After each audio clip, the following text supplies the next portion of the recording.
Season 3 és Verdansk visszatérése megpróbált új életet lehelni a játékba.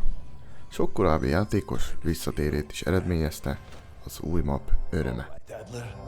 Make me a deal.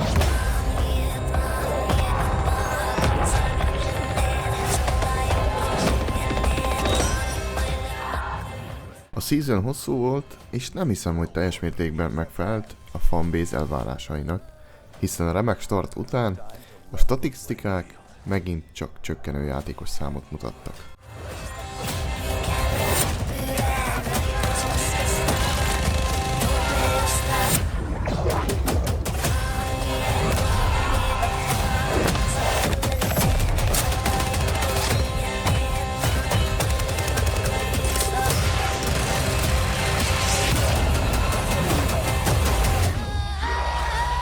Them to pieces!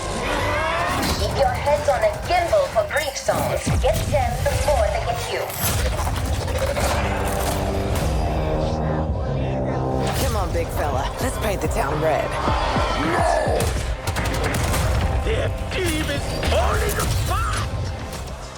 A fejlesztők a következő seasonben egy combos content csomaggal és egy teljesen új épülettel, visszatérő OG fegyverekkel, game mechanikákkal próbálják tökéletesíteni az elfeledett Verdansk romjait.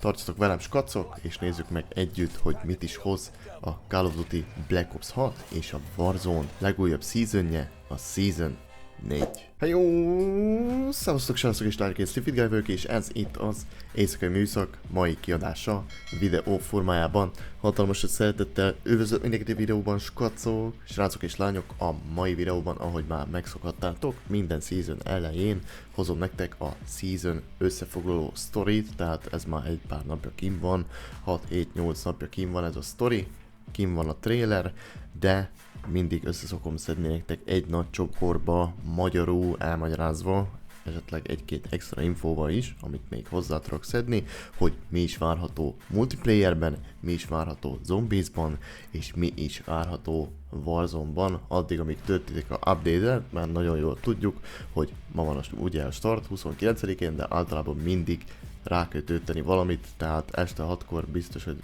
ez a legjobb időt is addig, amíg várjátok, hogy lehúzza az update-et.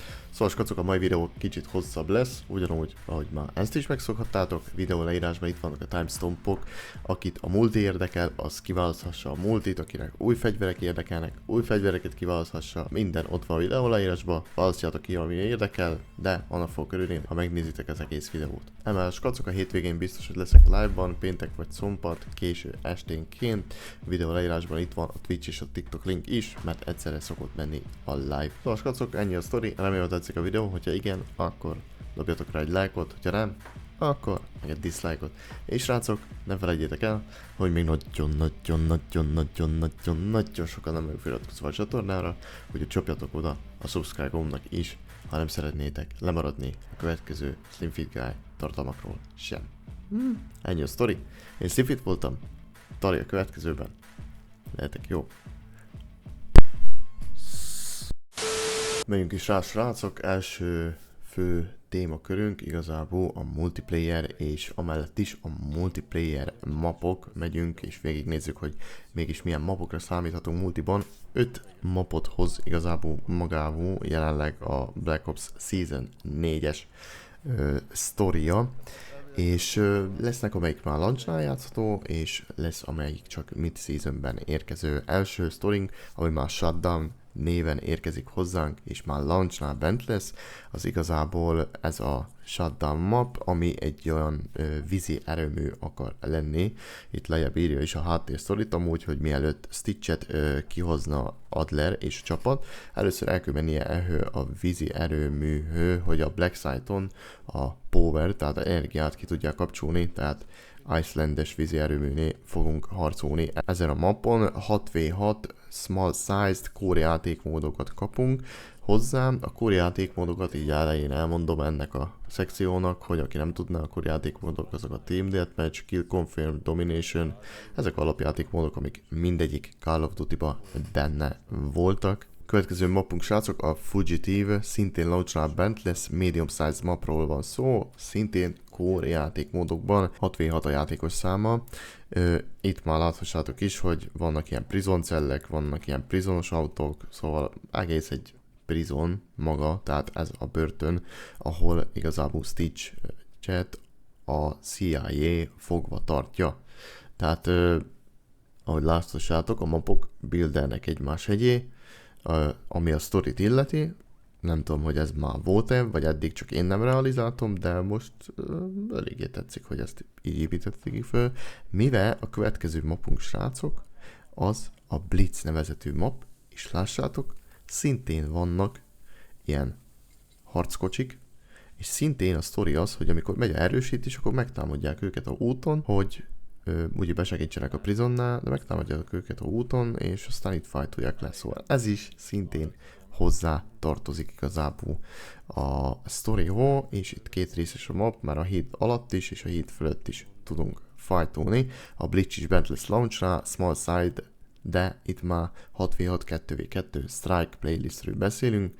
Szintén mondom, aki nem tudná, a Strike playlist az igazából a kis mapoknak a gyűjtő playlistje. Tehát, ha kis mapokat akartok játszani konkrétan, hogyha van olyan challenge, amit akartok befejezni, vagy akármi, akkor a kis mapoknál a Strike playlistre kattintsatok, mert az dobálja be a kis mapokat. Negyedik mapunk, skacok, az Eclipse nevezetű map, ami egy tiszta új map igazából. Strike playlistbe kerül be szintén, mert egy kis mapról van szó, 6v6 2v2-t lehet játszani rajta, és igazából ez egy Underground Night Club oda kalauzul bennünket. Végül, de nem utolsó sorban kapunk egy remaster mapot is, srácok, a Fringe személyében. OG Black Ops playerek már szerintem megismerhették ezt a mapot, hogy Black Ops 3-ból érkezik vissza ez a map.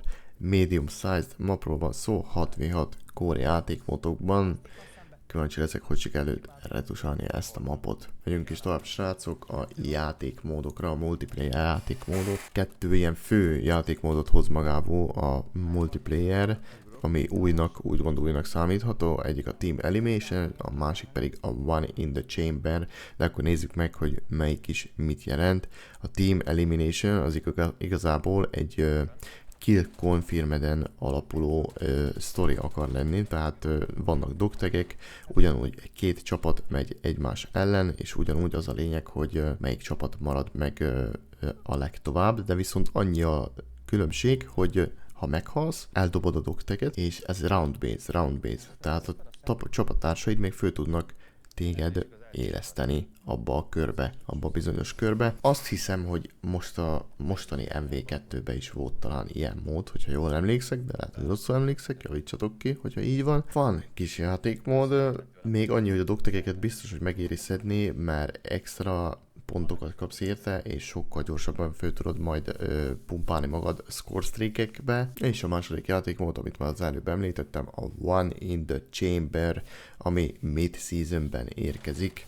Itt, ahogy a kép is mutassa, egyik csávó pisztolya, a másik csávó pedig késsel van, és a game mode neve is One in the Chamber, tehát egy darab a hüvelyben, töltényhüvelyben, vagy tárban, valami ilyesmi. Érted? Annyi a sztori, hogy free for all-ról van szó, skacok, ahol mindenki kap egyetlen egy darab pisztolyt, de ez a pisztoly egy hites amúgy, ha sikerül eltalálnod, egyetlen egy darab pisztolyt, és egy kést, és mellé még 3 életet is. És annyiról szól igazából a sztori, hogyha sikerül lelőnöd a enemiket, vagyis hogy azt a enemit, akivel éppen szembe vagy, akkor kapsz golyót a fegyveredbe. Hogyha nem sikerül, akkor sorry, de nincs több golyó a fegyveredbe, és már csak a késed marad, amivel tudsz fajtolni. Na most ez nem is annyira vészes, viszont hogyha olyan játékosok ellen mész, akik azért jól tudnak lőni, akkor a késsel is nehéz dolgod lesz, és a kés az már, a késes kill az már nem repleniseli a módot, tehát akkor egész game alatt éppen megmaradtál csak késes Palinak. Harmadképpen pedig srácok érkezik a Party Ops mód mid-seasonbe. Igazából nem sok mindent árulnak erről a eventről. Annyi biztos, hogy limited time lesz, tehát csak egy bizonyos időre lesz benne, és különböző random party, tehát olyan, ami így hát összehozza embereket, ilyen eventek egy meccsen belül, ő majd kompétálni a többiekkel, és aztán az fog nyerni, aki a legelső, mert a legtöbb pontot össze tudta szedni ez alatt a minigémek alatt, ügyességi minigame alatt. Extra gameplay contentként srácok, érkezik az új score streak is a Grim Reaper személyében, 725 scoreba kerül. Igazából sok mindent nem kell elmondani róla, mert lássátok ti is, hogy 4 golyó van benne, és ez egy bazi nagy rakétavető. Azon kívül, hogy score streakeket, vagy ellenséges kill streakeket is be tud lokkolni, azon kívül még rá tud lokkolni a enemikre is, tehát ellenségeket is be tudja mérni, és az már mindjárt precízen oda fog becsapódni, ugye? Ja, vagyis hogy arra ellenségre, akit bemértél. Folytatódik tovább a Season 4-ben is a multiplayer ranked srácok. Nem tudom, ez a game mód amúgy nekem sose volt annyira a szívemhő nőve, mert hogyha tényleg csalnak, ugye, mert csalnak emberek, akkor Warzone-ba is csalnak, ugye? Sokszor, és Black Ops-ba, meg multiba meg aztán igazán, szóval nem láttam sose értelmét, talán nem is multirankedeztem még, amióta kim van a Black Ops Cold War, de nincs nagy változás igazából ezen a téren. Itt vannak a rewardok, srácok, ezt meg tudjátok nézni, mondjuk a charmok azért nekem most eléggé oda tesznek, nem hiszem, hogy látunk volna mostanában ilyen kidolgozott charmot. A Team-tű Gold Rank 2 főfelek kapjátok meg ezeket a charmokat, gondolom, hogy season végén Evardként, és a calling cardoknál viszont történt egy olyan változás, amit nem tudom, hogy eddig én nem vettem észre, vagy most történt először, hogy már Silver ranktú kapsz calling cardot. Én azt hittem, hogy eddig csak Gold ranktú kaptál calling cardot, de lehet, hogy tévedek, javítsatok ki, srácok. Emellé, srácok, az Ames 85-re lesz még egy blueprintünk, hogyha 10 wint sikerül lehoznunk.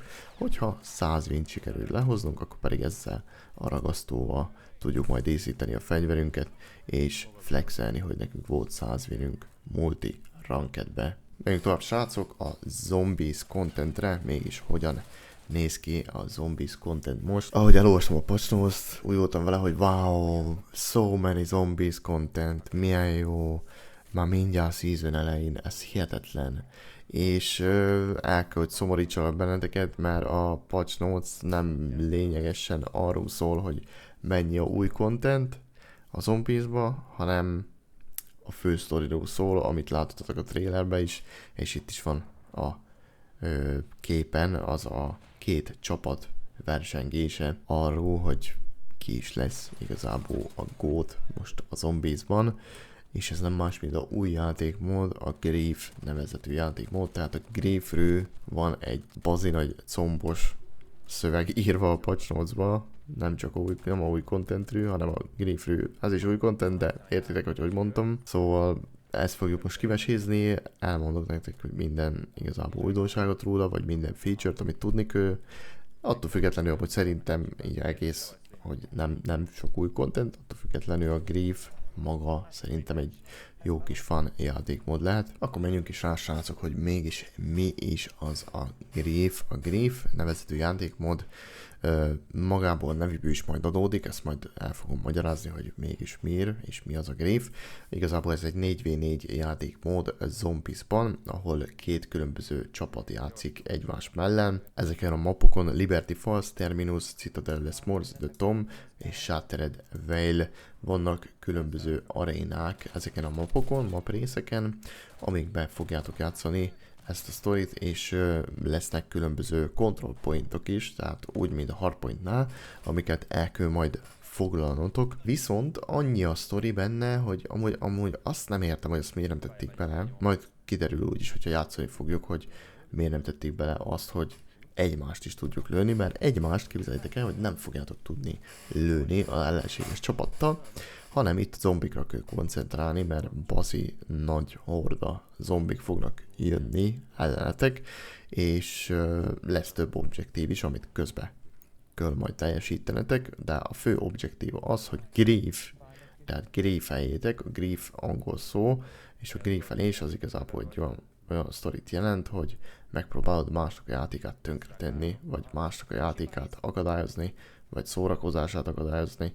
Szóval igazából griefelned kő a enemy teamet, arról szól ez a játékmód, de közben még egy rakás másik dologra is kell figyelnetek, legfőképpen arra, hogy zombik ne öljenek meg benneteket, és el is mondom, hogyan fogjuk tudni griefelni ezeket ellenfeleket. Maga a játékmód igazából a Black Ops 2-be volt először játszható, és most visszatér a Zombiesra. Amit még tudni kell róla, hogy a Wonder Weaponok restricterek, tehát nem tudod használni őket, és ezek a Goblet Gumok is restricterek igazából. Ezen kívül amúgy minden mást lehet majd használni. Indirekt PvP kompatról van szó, ahogy itt is írja, meg ahogy már én is úgy próbáltalak rávezetni benneteket. Tehát a griefelés igazából annyit fog jelenteni, itt is ahogy írják a fejlesztők, body blokkolni kell a enemiket, tehát rájuk futsz, beléjük állsz, nem engeded, hogy öljék a zombikat, vagy lelassítod őket mélébe, mert mélébe, hogyha csapod őket, akkor lassabbak lesznek. És igazából még egy rakás másik sztoriba, amit most fogunk fősorolni, ezek a Grief Arena feature-jei. Igazából, ahogy mondtam is, arénákon fog játszódni maga a játékmód, open lesz amúgy environment, viszont csak a mapnak azon a részén lesznek nyitva. Tehát az a része nyitva lesz, minden, ami ott van, elérhető lesz abban a map részben, viszont másik ajtókat nem fogtok tudni kinyitni. Player respawning, a player respawning igazából annyit jelent, hogy minden csapattárs, aki le van downolva, az föléleszthető, amíg még ébren van, hát amíg még életben van. Hogyha meghal, akkor igazából nem tudod föléleszteni, csak meg kell várnod a 3 körös sztorit, mert minden 3 kör után a wave respawner triggerelődik, és akkor föléleszti azokat a játékosokat, akik már éppen nincsenek játékban. Job in progress, mindegyik játékos be tud joinolni round 10-ig, tehát 10-es körig bárki be tud hozzátok joinolni, még akkor is, hogy csak például ketten vagytok, akkor a harmadiknak vagy negyediknek is akár be tudnak joinolni emberek, ezáltal nem kell egyedül függenetek a sztorit. A Essence és a Salvage-nél annyi változott, hogy a sima playlisteken ugye általában a salvage-ek azok a zöld cuccok, azok 50-et érnek, na most itt 100-at érnek. Maguk a zombik igazából sokkal gyorsabban fognak körök eltelni, hiszen nagyon sok zombi fog érkezni, és a zombiknak a mennyisége is úgy át lett alakítva, hogy meccselje a 8 playernek igazából a tűzerejét, kivéve a bosszokat, azok megmaradtak normál szomba. Core mechanikákhoz még mi tartozik? Igazából az arzenál, a pakapuncs, a mystery box, crafting tables, a perk masinák, a goblegam masinák mind megtalálhatók ugyanúgy a mapokon. Tehát azon a map részen, ahol eddig is játszani fogunk, és eddig is ott voltak ezek a sztorik, ott ugyanúgy ott lesznek, és ugyanúgy használhatók lesznek, vagy hogyha éppen nem félnek bele abba a aréna részbe, vagy nem voltak, akkor le lesznek place-elve, tehát ez mind benne lesz igazából. És egyik fő sztori, ami igazából itt lényeges, az a Capture Zones, tehát ugyanúgy mi hardpointnál lesznek ilyen kis zónák, ami igazából nekünk is objektívünk, hogy megpróbáljuk befoglalni, és megpróbáljunk ezzel pontot szerezni, mivel hogyha pontot szerezünk, akkor benne is van nevű, hogy Grief Arena, akkor fogjuk tudni griefelni, tehát lelassítani az ellenfeleket. Tehát 2 fő sztori lesz, amire kell figyelnünk. Az egyik az, hogy kapcsolózzuk a zónákat, hogy minél több pontot szerezzünk, hogy minél hamarabb tudjuk lelassítani az ellenfeles csapatot. Másik meg az, hogy közben ne halljunk meg a zombik túl, és túléljünk minél tovább, ugye, mert amíg egy csapattársunk is él legalább, addig nincs vége a meccsnek, tehát addig tart a meccs, srácok. És hogy mégis milyen fajta lassításokat tudunk elérni, tehát ezek így ilyen szintekbe fognak fölmenni, és úgy tudjuk majd lassítani a enemiket, gondolom, mind a score streakeknél vagy a kill streakeknél.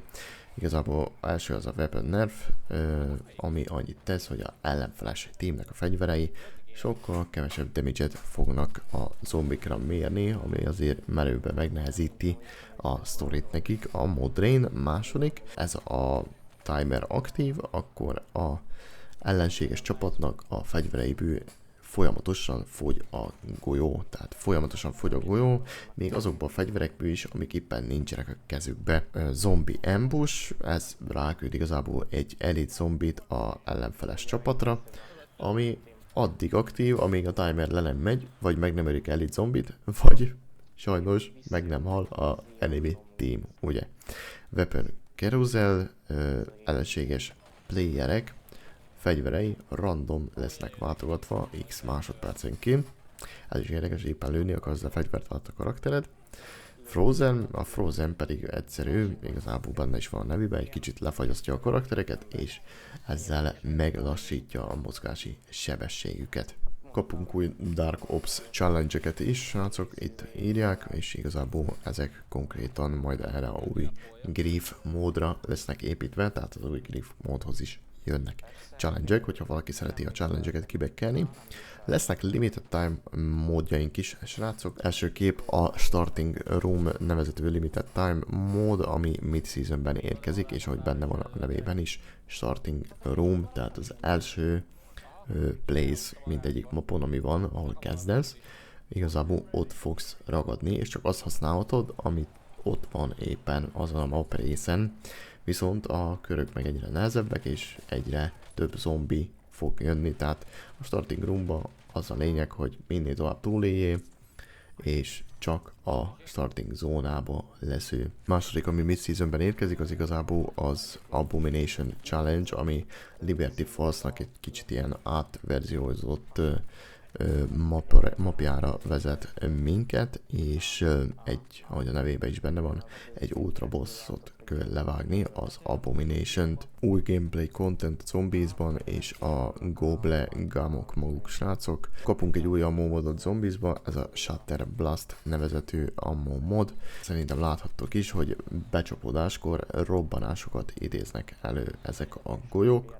Tehát a Brain Rot meg a Cryo Freeze mellé akkor érkezik ez a Shatter Blast nevezetű ammo mod is, már launch-nál bent lesz. Emellett, srácok, kapunk még 3 új Goblegamot is, az egyik az a Explosive Flourish, töltés közben egy ilyen robbanást eredményez körülötted, tehát hogyha éppen zombi hordákú vagy körbevív, akkor sokkal könnyebb lesz töltened. Mondjuk, hogyha van Fast Hands perked, akkor amúgy is brutál gyorsan tölti újra a fegyvereket, főleg SMG-ket, úgyhogy nem tudom, de 2 percig tart a hatása. Flower Hex, ez egy random ultra goblegamot aktivál. Rainburbs, az pedig a zombik, akiket megöltél, azok ilyen bublinkákat, tehát ilyen szivárvány színű, vagy hogy mondják azt? Én úgy mondom, hogy bublinkákat. Ilyeneket nyomnak ki magukból, úgyhogy azért mindig kell lennie valami vicces sztorinak is, amit bele lehet tenni. Itt a Palim úgy fogja a új fegyvert is, egyik új fegyvert, amit mindjárt meg is nézzük, hogy melyik lesz. Emellett a Grim Reaper nem csak multiplayerben, de ide is bekerül support weaponként.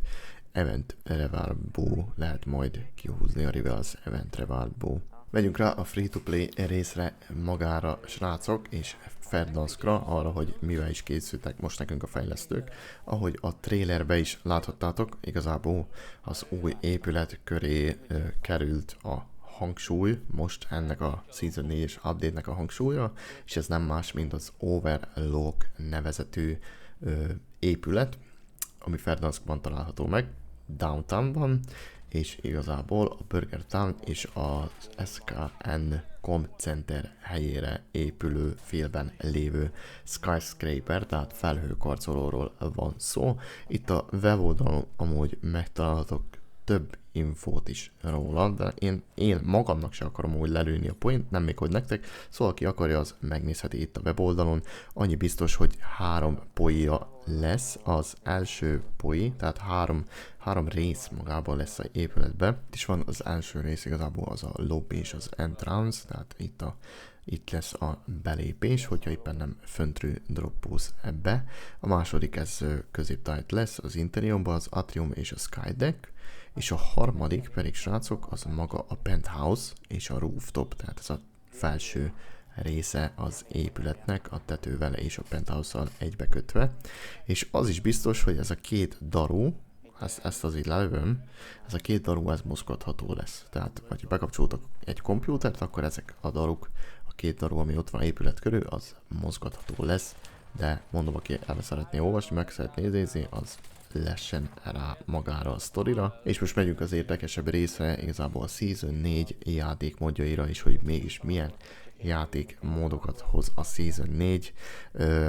Első és legfontosabb játékmód, srácok, ami visszajön, és a Cold War érában mutatták be először, annó a Cold War integráció alatt, amit a Warzone-ba raktak, ez a Clash nevezetű játékmód, limited time eventről van szó, tehát hogyha ez a játékmód hiányzott nektek Warzone-ból, akkor mindenképp játszatok vele most, mert egy bizonyos időre bent lesz, és ez nem más, mint egy bazinagy Team Deathmatch 104 játékossal, két csapatban, 52 versus 52, tehát hogyha nincsen kihúzva kamótok Warzone-ba, vagy nincsen kihúzva fegyveretek, akkor, és nincsen multitok, akkor free-to-play játékosok vagytok, ez egy must-have.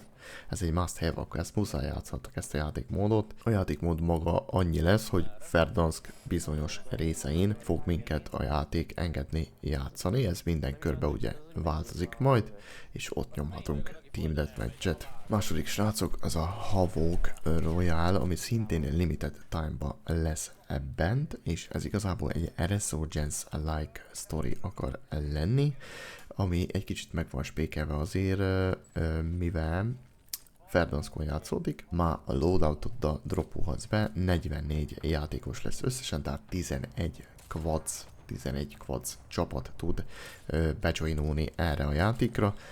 Mondom, loadoutod van mindjárt elején, és Verdansk bizonyos részein egy kisebb kört fog ábrázolni, tehát egy kisebb kör fog elindulni, és különböző változók fognak létrejönni. Itt mondjuk lehet az akár a no gravity, végtelen töltény, vagy mondjuk az, hogy a körök mozognak, vagy 2 kör van, vagy 3 kör van. Ezt még nem deklarálták, hogy mik lesznek azok a változók, de a fő sztori az igazából az lesz, hogy megnyerjük magát a játékot, és legutolsóként maradjunk. És végül, de nem utolsó sorban, srácok, érkezik a Resurgence Casual mód, tehát most a Verdanskos integrációval bevezették ugye a Battle Royale Casual-t, ami főleg így, ahogy látom a magyar kod csoportokban is, magába a játékos base-be nagyon sok playernek megfelel, főleg casual playereknek, nagyon sok casual playernek megfelel, és szeretnek ezzel játékmóddal játszani.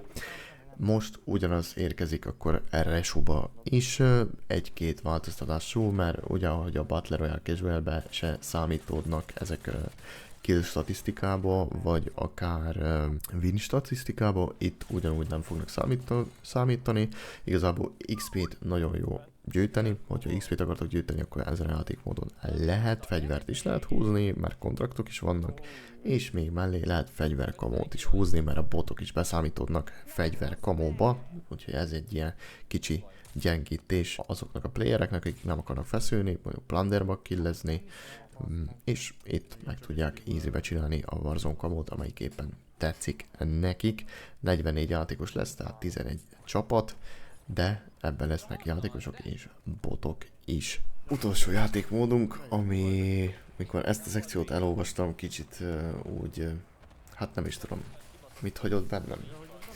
Úgy besokoltam rajta, hogy ez most akkor mi, vagy hogy lehet ez. 2 részbe sokoltam be, mert egyik rész az, hogy milyen jó, hogy végre hallgatnak ránk, tehát hallgatnak a játékos bázisra a fejlesztők, és megpróbálnak öleget tenni a kéréseinknek. Másik rész meg az, hogy várj. Hogyha egész eddig jó volt így, ahogy volt, akkor miért kell rajta változtatni? Vagy miért? Na de mindegy. Mi is a változtatás, srácok? A Ranked Play Warzone-ba 2 részből fog állni, mivel a BR Ranked mellé érkezik a Resu Ranked is vissza. Ezt még MV3-ba tapasztaltátok meg, mert MV3-ban nem volt BR Ranked, hanem volt csak Resu Ranked, Resurgence Ranked. Maguk a Ranked módok igazából úgy nem változnak semmin, marad a ranked, minden ugyanaz marad, Trio marad, Verdanskon BR marad, és a Resurgence az pedig Rebirth-en fog játszódni, és igazából annyi a sztori, hogy 2 külön leaderboard lesz, egyik ranked verzió is, és a másik ranked verzió is. Tehát ugyanúgy, ahogy például vagy multi rankeden, meg vagy Warzone rankeden. Na most ugyanaz lesz szeparálva, csak Warzone-on belül, Resu rankedre, meg Battle Royale rankedre. Tehát, hogyha Battle Royale rankedben játszó, akkor Resu rankedben nem fog fölmenni a pointot. Hogyha Resu rankedben játszó, akkor BR rankedben nem fog fölmenni a pointot, hanem 2 külön game mód, 2 külön játszási lehetőséggel, de ahogy olvastam, lehetséges, hogy a heti playlistbe is fognak változni ezek a sztorik, amit amúgy annyira nem értek, hogy éppen melyik lesz bent, érted? Mert hát most, ha valaki csak egyet akar játszani, akkor, hogyha külön van a playlist, akkor minek játszol a másikat? Vagyis a leaderboard, érted? Szóval, na nem tudom, ez majd még kiderül, de érdekes egy részből, hogy why, és másik részből meg öröm, mert a Resu Ranked is egy jó kis játékmód volt. Továbbá srácok, itt vannak az új Ranked revártok is Resurgence-re.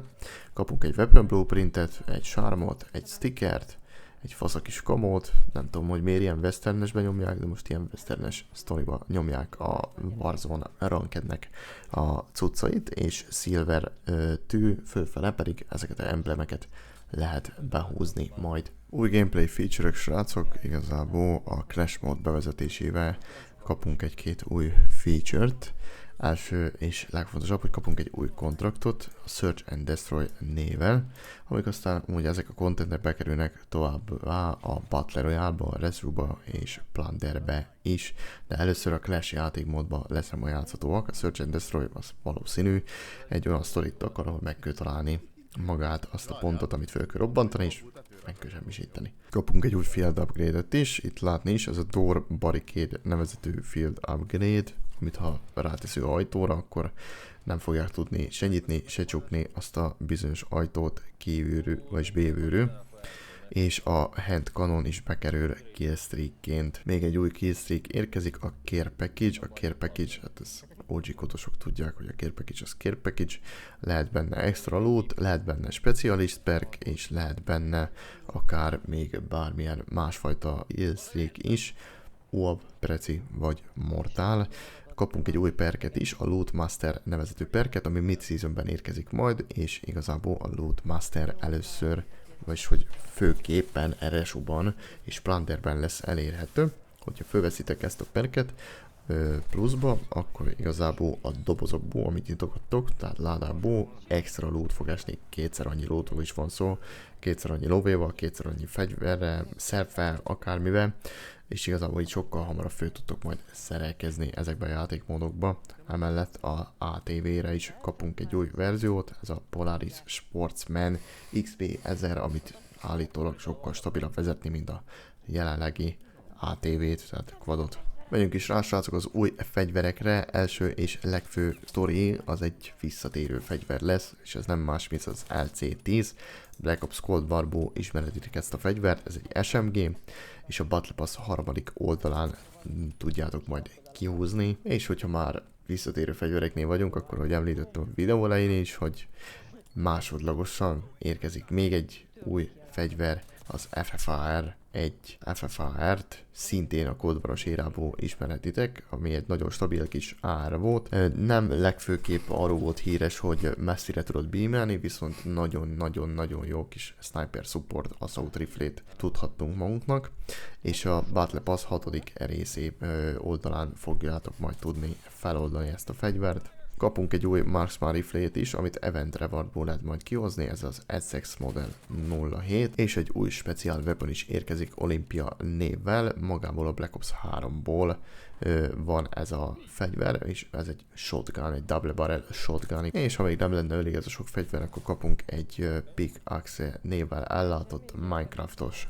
csákányt is. Lesznek új speciál weapon attachmentek is, megkapjuk a G-gripet, ami egy underbarrel lesz, assault rifle-kre és SMG-kre fogjuk tudni rárakni, ez egy vertical foregrip, megkapjuk a Striderre ezt a Round Burst Ammo modot, és 2 sztori, ami még érdekes lehet, remélem, hogy lesz is valami értelme, az az SVD-re és a TR2-re a full auto kitek, tehát ezek marksman riflék amúgy, de most kapunk rájuk egy autó kitet, ami igazából átalakítja őket úgymond árré, mondjuk így, úgyhogy reméljük, hogy használható fegyvereket is kapunk, ha felrakjuk rájuk ezeket a modokat. Maga a Battle Pass ugye az kettő fajta storyból fog állni, egyik az a 1100 codepointos, és a másik pedig a 2400 codepointos Battle Pass.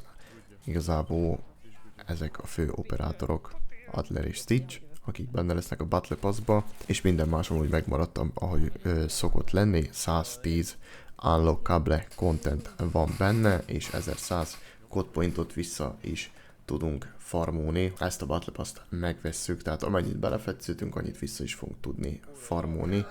Jön a Black Cell Pass is, rácok, a Black Cell Pass-ba 30 eurós felár ellenében, hogy mit is kaphatunk a Black Cell Pass-ba, igazából megkapjuk az Omen nevezetű operátort, instant rewardként, szóval szerintem mindenki ezzel fog rohangászni. 10% XP boostot, még pluszba 1100 codepointot, megkapjuk a Guard Dog, tehát a őrzővédő kutyusnak a finishing move-ját, kapunk egy Hellblock Mastercraft Blueprintet a Ladra SMG-re, itt lássuk is, hogy a faszi fogja a kezébe, kapunk egy Kill Tally Gunscreen-t és Black Cell Clan teget, srácok, emellett még many more, hiszen 7, tehát 7 darab skint kapunk Stitchre, Adlerre és mindenki másra, aki benne lesz a Battle Pass-ba, 7 darab extra különálló skint, amik csak Black Cell-esek kaphatnak be. Itt láthatjátok is, hogy most ez a lila és a börtönös, tehát elfogott sztorik, ezek a láncok lesznek a menők most a Black Cell Pass-ba. 7 bent lévő, Battle Pass-ban bent lévő fegyverre is kapunk különálló Black Cell-es blueprintet. Összességében a sima Battle Pass-szal egybevéve 130 itemet fogunk tudni kihúzni, hogyha azt választjuk, hogy megvesszük a Black Cell-t. És még két ilyen változtatás érkezik igazából. Az első az, hogy aki a Black Cell-t megvette, az extra daily challenge-eket fog kapni a Season 4-től, multiba, zombiba és Warzone-ba, tehát hogyha van Black Cell-ed, akkor még több XP-t fogsz tudni majd naponta behúzni, úgyhogy ez is egy jó sztori lesz arra, hogyha még nem vagytok Prestige Maxok, akkor nyomassátok a Prestige-et. Black Cell Loyalty Bonus, az pedig annyit tesz, hogyha megvetted előző Battle Pass-ba a Black Cell-t, a Season 3-ba, akkor 10%-os XP-t kapsz pluszba még, viszont hogyha 1-es, 2-es és 3-as seasonben is megvetted a Black Cell-t, akkor 30%-os XP boostot kapsz. Megyünk rá az operátorokra, srácok, ahogy már említettem a Black Cell-t és a Battle Pass-t. Hát első az a Omen nevezetű új operátor lesz, amit már instant rewardként akkor behúzhatunk a Black Cell-ben, és valószínű, hogy mindenki ezzel fog rohangászni. Másodikként visszaérkezik Stitch.